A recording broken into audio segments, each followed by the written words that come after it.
Hello, everybody. My name is Menachem Foyer. I am the co-founder, CEO of Adaleg IT. I will be, tonight, we will be giving a presentation of our data science and machine learning course.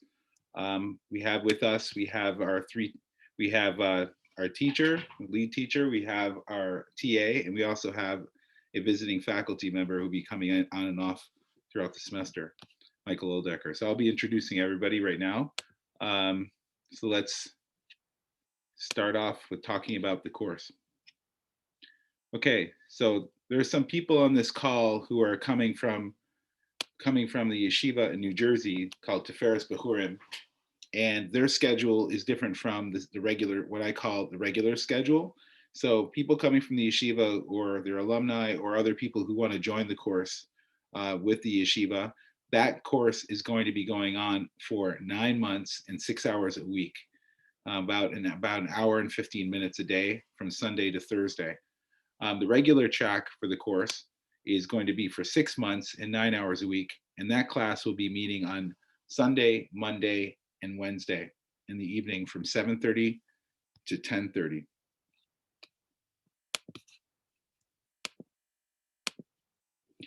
And if you want to apply for the course, you have a very short application window. Basically to the end of this week. You have till Friday to apply for the program. And this is the place you go to on the website. If you go to our website and you go to the right corner of the website, there's a registration page. It's a registration tab. You click the tab and it will ask you questions about your education, your background, and other types of questions and get basic information. And after you fill out the application, you put down a $500 refundable deposit because that deposit will be refundable if you're not accepted to the course or if the course for whatever reason doesn't run. Okay, so just give a short synopsis of our teachers here, overview of them. So we have tonight, you're going to be hearing from the lead instructor of the course, Dr. Abbas Malekpour, who has a PhD in computer science with the data focus from the University of Stuttgart. He's a lead data scientist at Farm Credit Canada. He's a professor of data science at the University of Ontario Institute of Technology.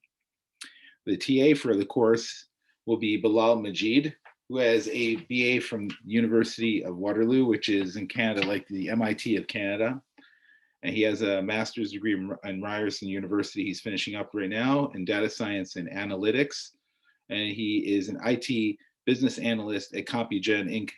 Corporation, which is one of our corporate partners. And Bilal actually was part of our previous cohort.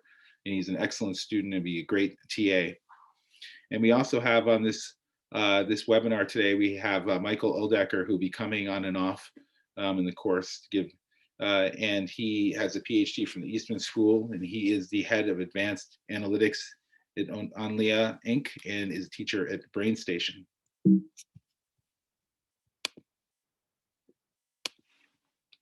So the application deadline is Friday, February 12th. And the start date is we usually are going to turn this over really quick after receiving the applications on Friday. We'll get back to everybody by Sunday. And we want to start the next day on February 15th. That's what our tentative date is, but that can change. With other times, we've had other courses where we've pushed it a little bit farther, but that's the tentative date is February 15th, which would be next Monday. So just to give you a sense of the application window that we have here. Okay, without further ado, I want to hand the ball over to Michael Oldaker, who will be talking about data. Hi, Michael. Hi, great. Thank you, Matthew. I can see the color is adjusting. It went from crazy halo to somewhat normal now. So, okay, so that's better. Great to be here. Thank you for the warm welcome and happy to be sharing more with you guys about data. I wanted to approach my discussion kind of in a very, well, to convey a couple things. One, just to walk through some of the course content and to articulate why these skills are important for you in data analytics field. But the other probably main purpose is I just wanted to convey kind of a more like a personal statement about how to transition into the field of data and analytics. I think probably some of the folks here might be trying to make that transition or thinking about that transition longer term. So more than anything, I just wanted to share kind of a personal, honest story about my transition and kind of how your frame of mind can help you transition. So first, I'm going to start with my story, and I hope that this is not meant to be this is a model of what to do by any means, but it is one example, and I hope that you can learn something from my story or find it encouraging or take something from it. So as Matthew said, right now I'm the head of advanced analytics at Onlia. And Onlia, if you haven't heard of it, it's a younger company, 2-3 years old. And they're a subsidiary of Fairfax, which you might have heard of as well. So it's a digital insurance company, and there I oversee operations, reporting, and analytics. And so it's kind of a broad program what I cover. But kind of where I started was a far cry from analytics at all. Data, I never thought I would end up in this field. So if you find yourself in this webinar tonight, you know, I found myself in a similar situation at one point. So kind of where I started from is in music, actually. And so I did a bachelor's degree in organ performance. If you don't know what organ is, it's the big instrument in a church with all the pipes. That was my major. So I was very, very involved and engaged and competitive in music, and played in churches and all kinds of things. And from there, I went on to do a master's in music history because I was attracted to the questions and the research in music, and then PhD studies at Eastman in Rochester, New York, which is a terrific school for music. But somewhere along the way, I became disillusioned or kind of rethought about, you know, like what my path was going to be. I could see the life of an academic was going to be hard, and I thought, what could I do that involved research, allowed me to kind of, you know, have that thoughtful, inquisitive nature, but could also make a living and so on. And I found myself into market research, and I did a 1-year postgrad in market research, ended up doing an internship in a data analytics company, kind of consulting firm, and really fell in love with it. But I want to convey that it was like I was starting from scratch. So if that's you, I mean, you know, you can make those steps. I remember first going to that firm and saying, you know, I think I want to do analytics. I want to become an analyst. And after about 2 weeks working with the head of analytics, they steered me to another path, because I was so green. Like I could barely work Excel. Okay, so that's kind of where I was at. And so, you know, they saw the value, and I ended up doing client service for a couple of years in that data and analytics consulting firm. So that was terrific experience. And then after a while, I kind of got bored of that a little bit, wanted more intellectual challenge. And because I'd absorbed enough, I was kind of ready to enter more technical domain. So went into analytics, became the kind of lead of open-ended question analytics at that organization, and got really into data science and modeling. And we had a whole bunch of projects by some very good clients that were data science projects, and that got me very excited. From there, went on to start my own business, doing analytics and modeling for clients in Canada and US, taught at BrainStation, and kind of now I'm the head of analytics at our group. So kind of a winding path, but I just wanted to illustrate, like, it's, you know, if you're wondering if you can do it, you certainly can do it, and make that transition. And I just wanted to share that. And there are many points where I thought, I'm so far behind, I don't know anything, and I'm terrible. And I just kind of kept at it, and would encourage you, if this is an area of interest, to do the same. And really, you know, I want to express I think there's only 3 things that, you know, you need to be successful in this trade. One, especially if you're in open analytics, data science, is curiosity. You should be naturally curious and wonder about things, because if you're not really truly curious, it'll be hard to get absorbed in some of these questions and pursue these kind of difficult project paths. That's not to say that you only need to be a data scientist. You could be a data engineer. You could be many different things. But for me, analytics is about being curious. It's also about being rigorous in your thinking. So being able to kind of formulate an approach or methodology that you can carry out step by step. And then the third is being precise about that execution. So it's a real special, I think, combination from my perspective. And I'm interested to hear what Abbas and Bilal have to say, because maybe they have different views. But that's my kind of take on it is, you know, a combination of those 3 things is a good recipe for success. And then just the willingness to persevere in it. But it's a great field. It's fascinating. It's growing. So would encourage you in that path. And also happy to ask any questions after if you want to know a little bit more. So that's my background. And maybe I'll just even open it up for you know, a second of a question, or if you want to type it in the chat, happy to answer before I move on to kind of the next part of things. And everybody could also, we have a Q&A on this this webinar. There's a Q&A icon. You could tap it on there, and there's questions that go through that all panelists have access to, or you could go through the chat, whatever you'd like. Yeah, so any questions, curiosities, no bad question. Mm-hmm.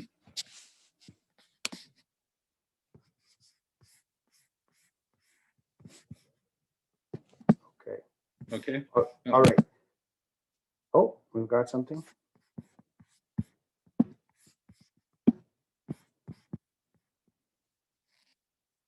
That's a question for me, Michael. I'll get that. Okay. I'll get that later, actually. I'll wait till the end of the webinar for this. Okay, sounds good.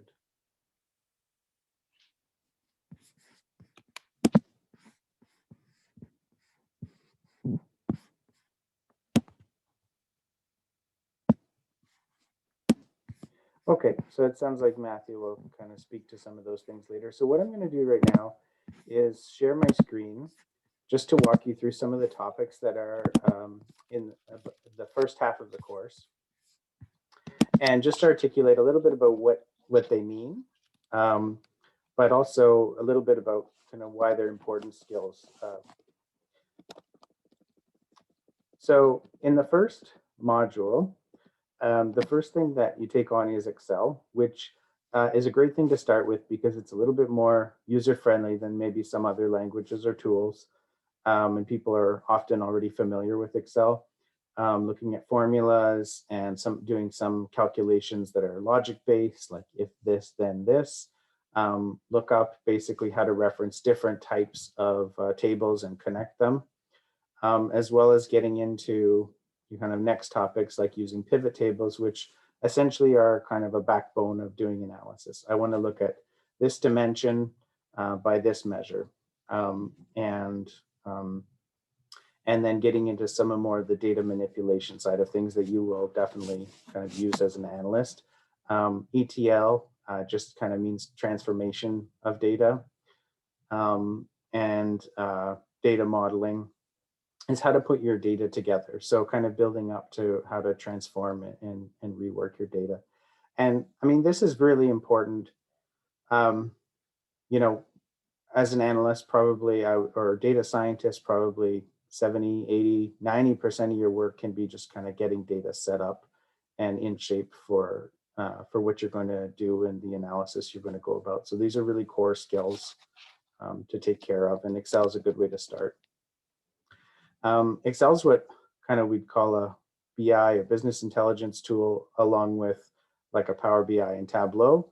The next topic is kind of going one step back of more dealing with data at its source. So within databases, whether you're reading that data, manipulating it, again, for the purpose of analysis or data science, that's some of the stuff that you'd take on in the SQL and databases, leading up to more, dealing with more advanced queries, where you query your query, your query, there's kind of chains of queries that you can do to manipulate data in more complex ways. So this is kind of more getting a bit more deeply into advanced kind of manipulations of data.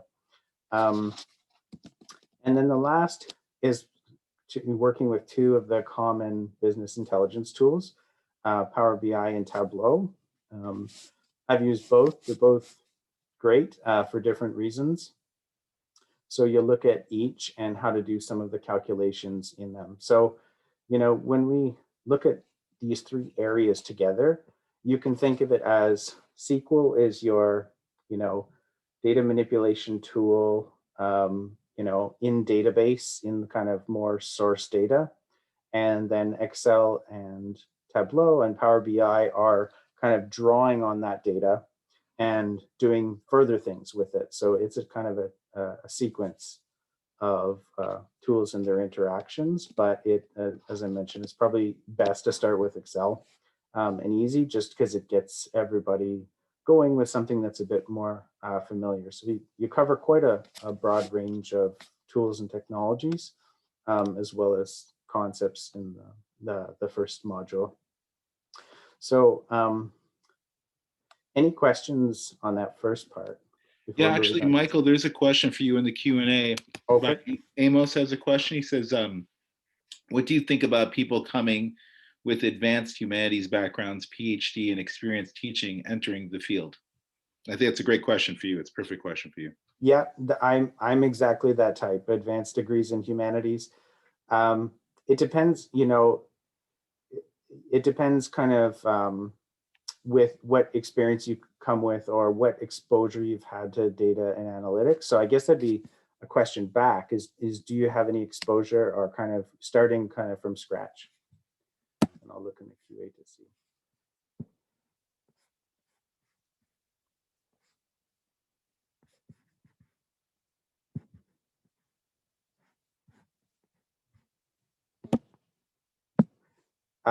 So from scratch, okay. So me too. That was my situation. So I think if you are a person who loves to learn, if you are someone who is enthusiastic and excited about this area, even if you're worried about it too, it's a great thing to do. And you will bring richness of thought to this area. One thing I could, most of my colleagues, like I don't say this to be weird or brag or something, but most of my colleagues, I can outtell a story compared to all of them when it comes to analytics, because I wrote lots of stories in music history. I wrote chapters and chapters about what I think transpired. So even though you may not think about it, you bring a richness of skills and expertise to the field. What will be kind of the uphill battle is learning a different way to think about research and kind of developing mental discipline in this particular field. So that's all new and different and hard, but you will bring a lot by coming from the background that you do have.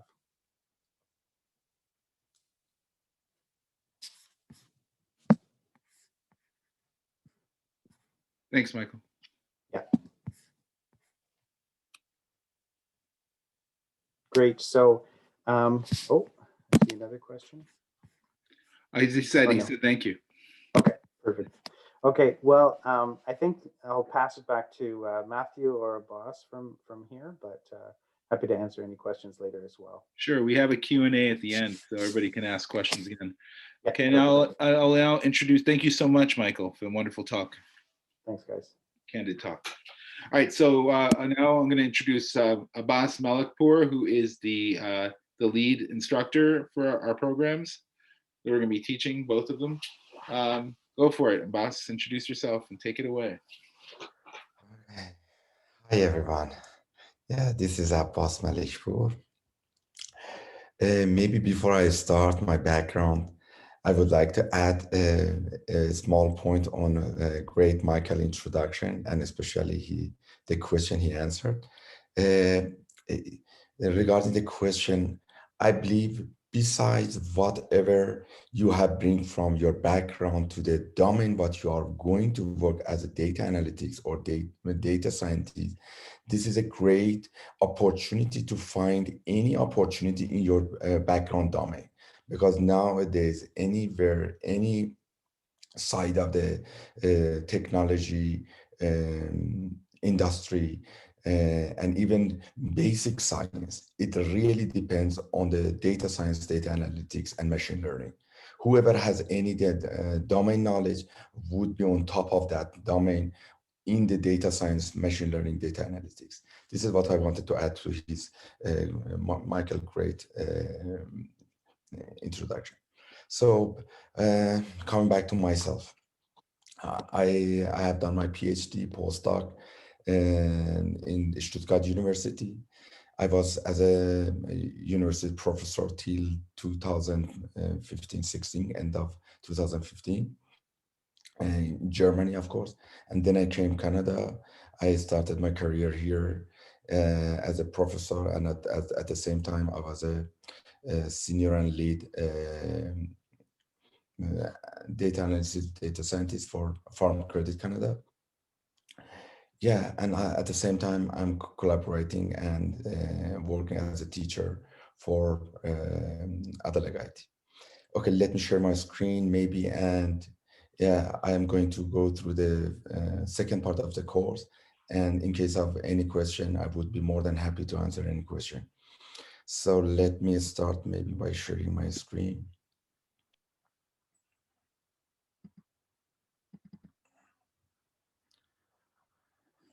Okay.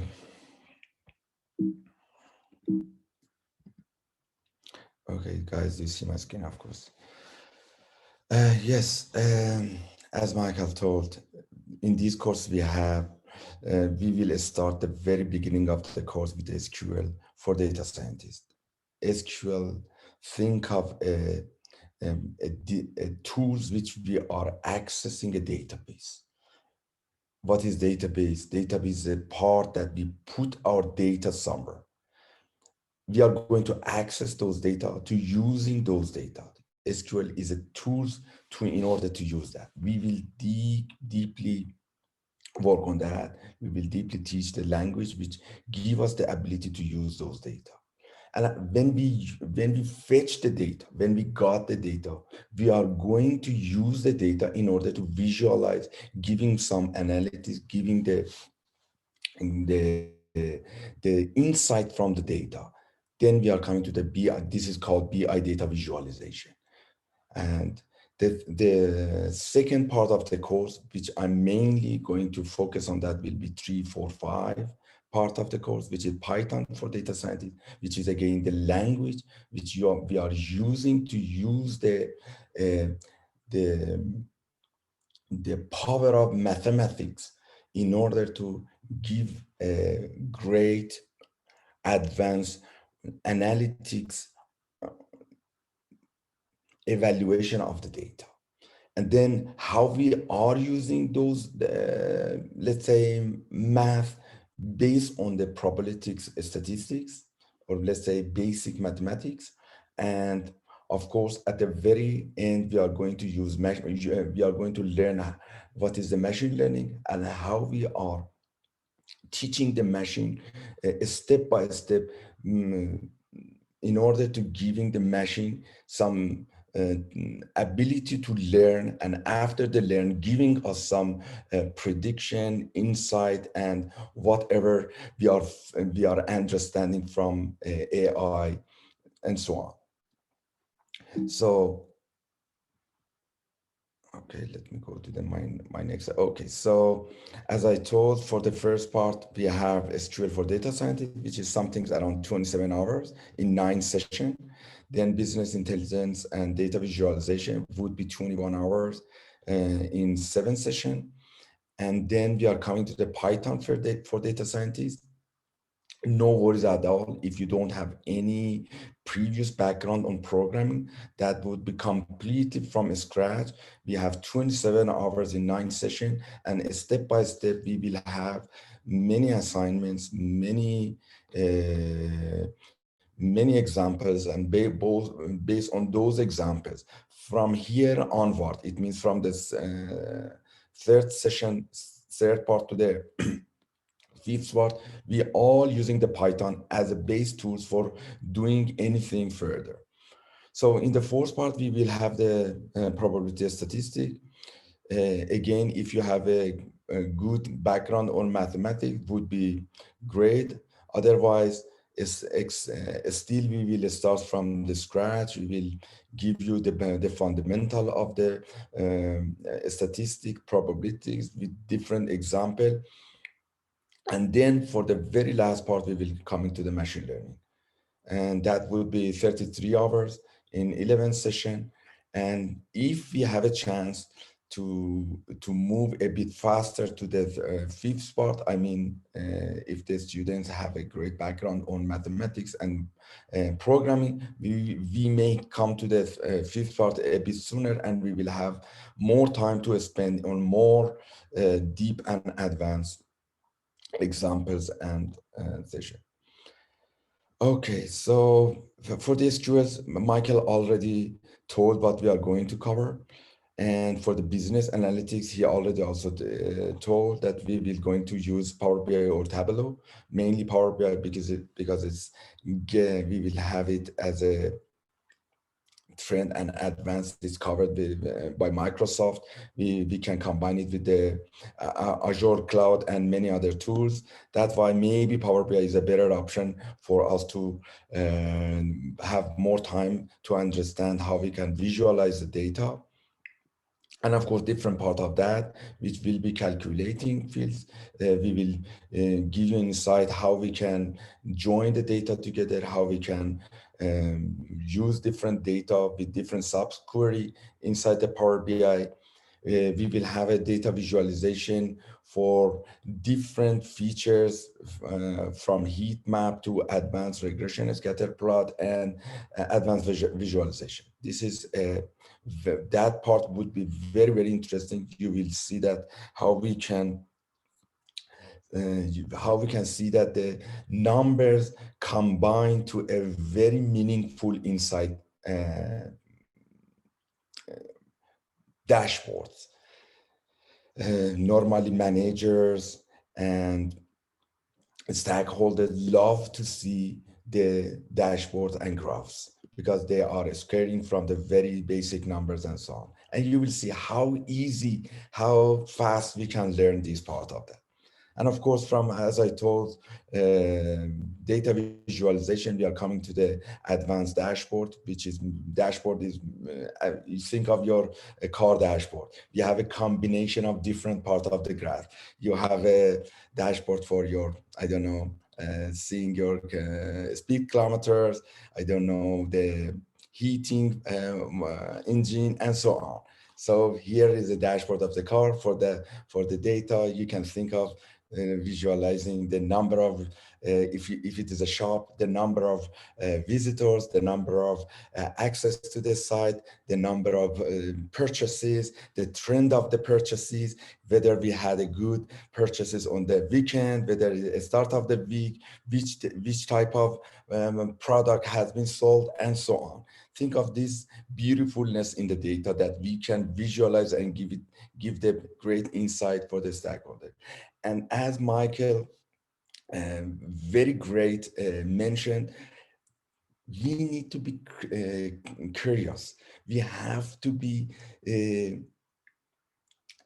motivated to find the beauty of the data to be visualized. This is the beauty of this course. And at the very end, we are going to go to the last or middle part of the middle part of the last part of the course, which is Python for data scientists. Here we start to learn how we are going to use the Python language. And as I told, we will start from the very scratch. From the very beginning, we will learn how to set up the environment, how we are going to add very basic commands. And then step by step, we are coming to see how we can combine the different command, different structure together, maybe building the function between the logics, and then how we can change the data, how we can use the SQL inside the language, how we are going to combine these things together in order to finally plotting the data and showing the data on the with the use of Python.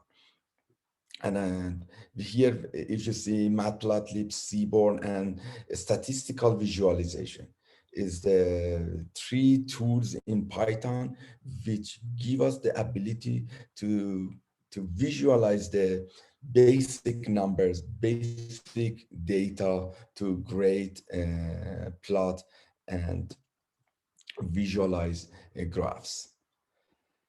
Yeah, as I told, in the second part of the course, we will come to the probability and statistics. We will cover mean, median, mode. I hope you heard about that. Even not again, we will cover the whole probabilitics from the very beginning, from the scratch. Then, yes, we will come to some plotting, which give us the statistical ability, statistical tools to show those statistical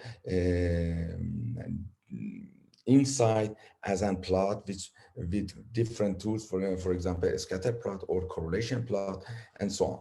So keep in mind that from, as I told, from Python onward, whatever we are going to show, whatever we are going to use is the Python tools for those parts. It means if I'm talking about the mean, median, mode, it means we understand what is mean, median, mode, very basic. And then we are using Python with different example to calculate the mean, to calculate the median, and so on.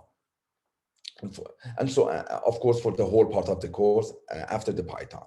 For here, we will, in the second part, we will talk about the probabilities, logic, statistical inference, I don't know, random simulation, and so on.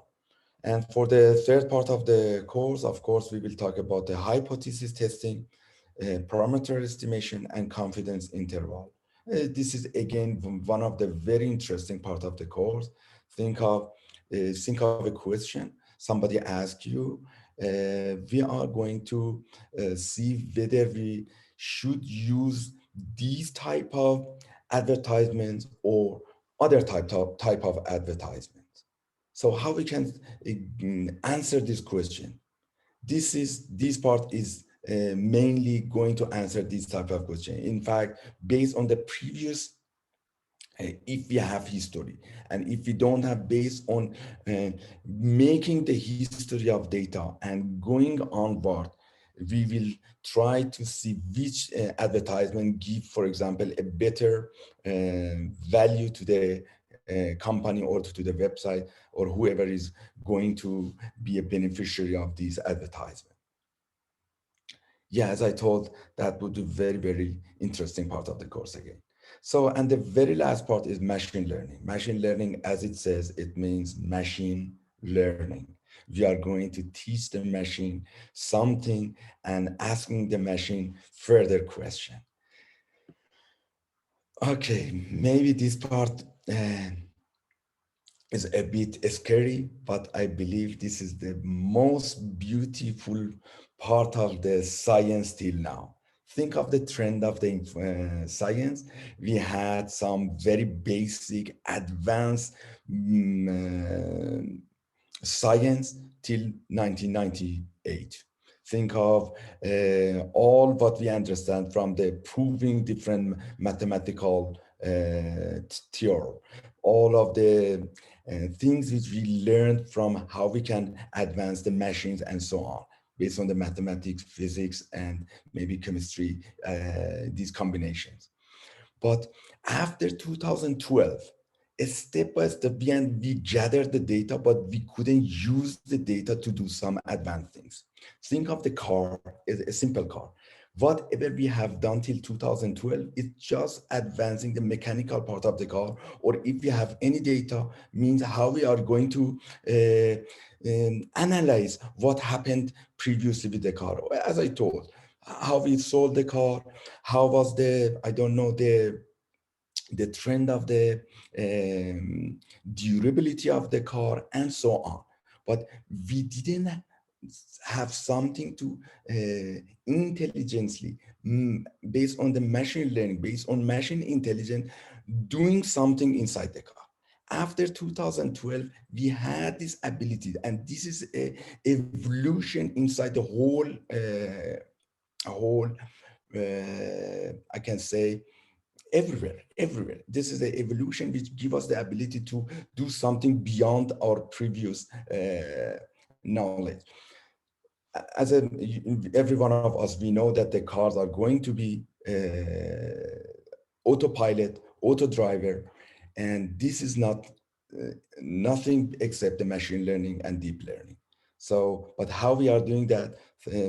Car, we have two eyes. Based on the eyes and brain, we are deciding how to drive. And here the machine learning is similar to that. We have two cameras in the car, or many cameras on the car, which give the picture, analyzing the picture and understanding how we should drive, how we can predict if there is going to be an accident, how to can predict if I have to go from this side to other side, and so on. And this is the beauty of machine learning. And you will love it. You will love it. As much as you learn, you will love, I need to do more things here. I need to understand more things than here. Again, back to the question that one of the guys who had regarding, can I bring my domain knowledge? Yes, this is the part that you can bring your domain knowledge and do some advanced things here. Think of, I am a physician. I am a, I don't know, I am chemistry, and so on. I can bring those domain knowledge to understand how can I use those knowledge in order to do some advanced things here. Predicting something here, doing some great job here. Okay, so but how we are going to do that? There are different tools and steps that we are using in order to achieving those AI, those machine learning things. The first part is regression part, which is nothing except linear regression. If you know about the linear algebra, is not, again, if you don't have any background, still we can start from the very scratch, from the very beginning. Sorry. And those, we have different tools, and we are covering different tools in order to measure whether we had a good evaluation of what we have calculated, what we have predicted. This is root mean square or mean absolute error, and this different evaluation. Then we come to the classification model. Classification model, think of yes or no. Whether for the cancer, this picture has cancer or doesn't have cancer. This, I don't know, this is going to be operated or not going to be operated, and so on. This classification model means machine understand whether I have to do something, yes or no. All about these kind of questions. So we will have logistic regression, coefficient interpretation. Don't escape from the name as phrases. Those would be very simple whenever we walk through these steps together. On the third part, we have a tree-based model. We have decision tree, I don't know, bagging and random forest, other boosts and gradient boosts, different tools based on the tree-based decision.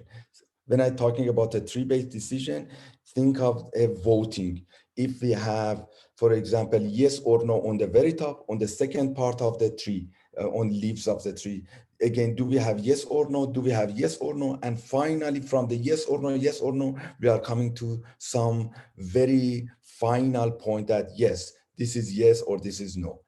If I'm asking yes or no, for example, shall I go to the left or shall I go to the right? Think of the ways. Shall I, on the next step, shall I go to the left and right? And finally, we are coming to the final part of the, let's say, any decision or anything that we are going to do. And actually, we can say that many part of the machine learning is just yes and no. Yes and no, yes and no. Think of the car. Shall I go drive to the left or shall I go drive to the right or nothing? Okay, this is yes or no. That we are talking about tree-based models. Advanced topics, again, very similar to what I told, just giving more advanced insight of the data. Think of a fraud detection, machine learning. We have a website. We want to see whether we are under attack or not. We don't want a person looking at the site, measuring the site, whether it is attacked, it is something is going on, or that the site speed is reduced, or any kind of things. We want to put a machine decide whether yes, we are on the attack or not. And this is again yes or no, yes or no, yes or no, yes or no. Credit risk modeling. Think of a bank. We are working in a bank. They have many credit records. They want to see if whether they are going to give a credit loan to a person, a company, or not. This is credit risk modeling. It means yes or no. Shall I give to this person, to this company, this amount of loan? Yes or no. Reinforcement learning, as it says, reinforcement learning. It means we are going to go through a path and we are learning step by step, like a kids. Kids, this is a reinforcement learning. It start to walk, drop, again, hitting the wall, understand it has pain. I shouldn't hit the wall. I should walk in this way, this way. This is reinforcement learning. Step by step, understand how it should use the environment to in order to advance his movement. And yes, we have again at the very final part, time series and deep learning. Time series and deep learning is nothing. And let's talk about the time series. Think of the stock market. I'm going to predict whether I should buy a stock tomorrow in the next minute or not. This is time series. It means we have a times of data and we are going to decide whether I'm going to buy something or not. Deep learning, again, uh, think of deep learning, deep diving into the data in order to understand something. How Google understand when I start to type Abbas, immediately brings me the Malekpour, my family name. How it understand if I start to write even two or three letter, understand the further part of that. This is nothing except learning, which is language processing, and so on. So as I told, we have a bunch of beautiful examples that covers the machine learning. And since this is a trend, every company using it now, or if they are using, okay, if they are not using, they have to use it in the future, because we are not going to put the people in order to analyze. We are not going to put the people to take care of something. We are going to put the machine to do the things for us. And this is machine learning things. Maybe not needed to add here. Now in the computer science job market, data scientists and machine learning, deep learning, they have the highest rating income. If a normal developer, for example, getting maximum $120,000 a year, after 5, 6, even 10 years, machine learning maybe start with 100,000, 90,000, and in a very advanced, after 5, 6 years, he can expect more than 150, 140,000 a year. This is a trend of, because this is trend, and there are not too many people in this area still. Whoever is coming faster can be on upper part of this train. Yeah, that's all from my side. We have here Bilal Majeed. He was one of our greatest students in the last course in Adaleg IT. He did a very great job, and now he's going to be one of our TA for this class. He will give you an introduction of his background, and he will take care of most in TA part of the course. Bilal, please. Yep. Hi. Hi, everyone. Abbas, do you have my slides? Yes, of course, here is Perfect. yours. Perfect. Thank you. So hi, everyone. As Abbas mentioned, I was part of the course last year.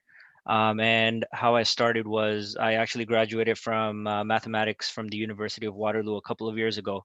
And I started working as an IT business analyst at Compugen.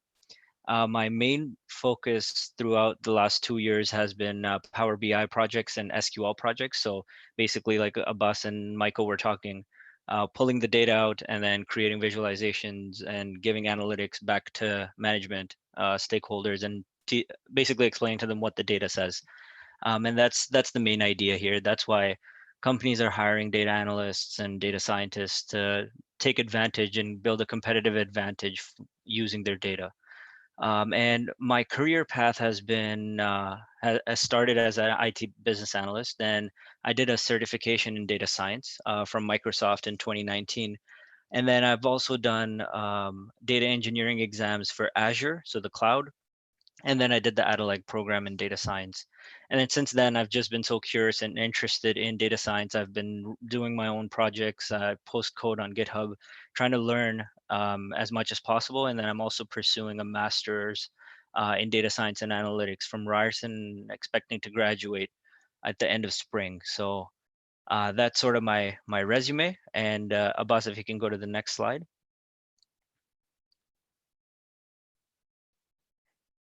So yeah, the two main areas of focus for the course will be data visualization and machine learning.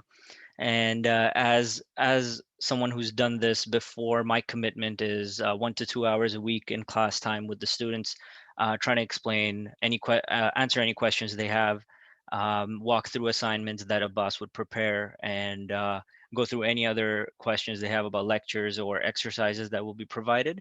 And then we'll also be running a Slack group that I'll monitor. And as students have questions, I'll be replying throughout the week, and trying to be as helpful to the students as possible. Especially in the beginning, I realized that it might be hard for some students to catch up to how to use data formulas and just basic Excel. Once you get into that, and then you start becoming curious about the data, you can really make wonders happen. And yeah, as everyone mentioned, domain knowledge is very important. So if you are from a specific area and have expertise, you can always bring machine learning into that area and apply it to the best of your ability, which any other data scientist might not have, because you are an expert in an area. And that's all I had to add. Thank you. Thanks, Bilal. Thank you, Bilal. Okay, so I guess that this one sec here, I'll turn my camera on. Yeah, so now at this point, we're at the Q&A part of the webinar. So if anybody has any questions, you can put them in the Q&A section down here. Or if you want, you can you can put them through the chat. And one of the things that we could do is we can answer you live, or we can type an answer to you. So let me know. I see some people on the other side. Let me know if you have any questions. And I want to thank Michael. I want to thank Abbas, and I want to thank Bilal for today's presentations. Thank you so much, guys. Okay, anybody have any questions? Amos or Schneer or anybody else? Puyan. 1 second here. Well, Amos Telpan said, thank you. Thank you. You're welcome. Thank you. Thank you, Amos. Okay. Mr. Goldman or Mr. Rahmi? Thank you. Okay, so just to go back over the stuff that I was talking about before. So just to remind you guys, One second here. I just want to go back just to remind everybody who's on this webinar that from here on, you'd go to register by the end of this week. They put a refundable deposit for the class, which is there's a section there in the registration at the end of the registration application. And then also keep in mind that the application deadline is for this Friday, February 12th, and the start date is February 15th, which is next Monday. Okay, I think I don't see anybody has any questions. I don't see any questions. One second here. Okay, we do. If we want to practice some of the Excel skills you mentioned ahead of the course, are there any resources you would recommend?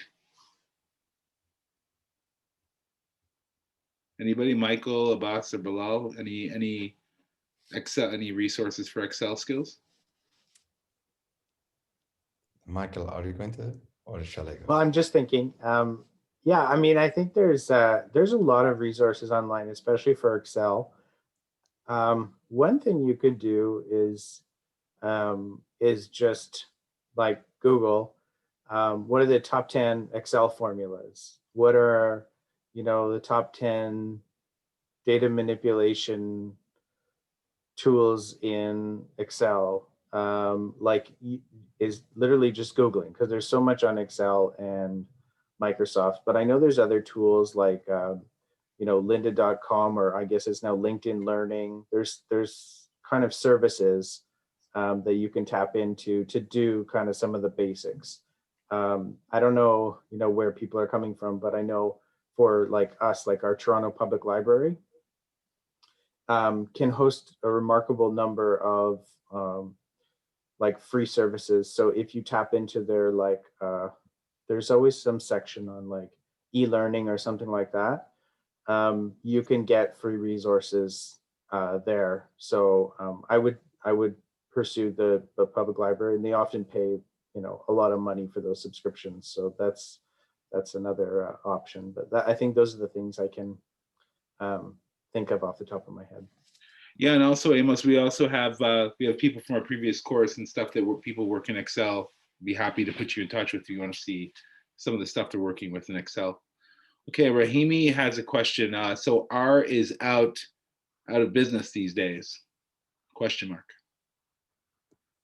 Instead of R being like, as opposed to Python, R is another data science language. I know it's used in universities. It's a more academic, I guess. Yes.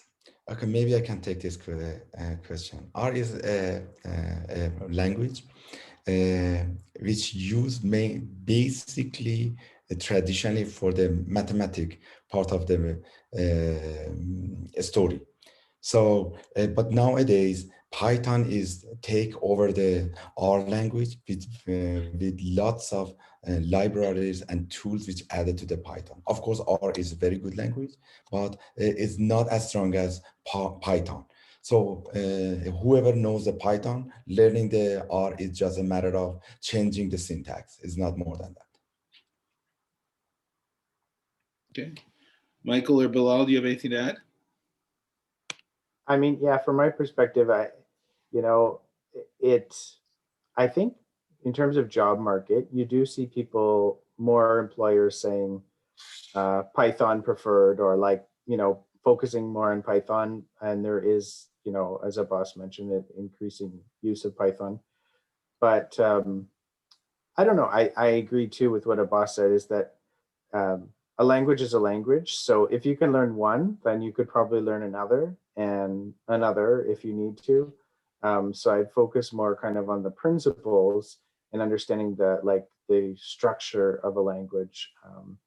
Makes sense to focus on Python since it's growing, but I think that's one thing that I guess learned over time is it's more important to understand the concept and what you're doing, and then you can translate it.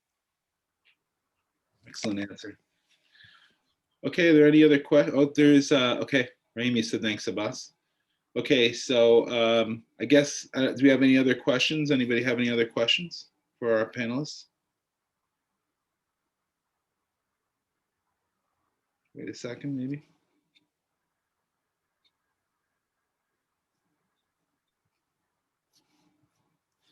Okay, if anyone has any questions, I'm going to type in the chat right now to get a hold of me. 1 second here.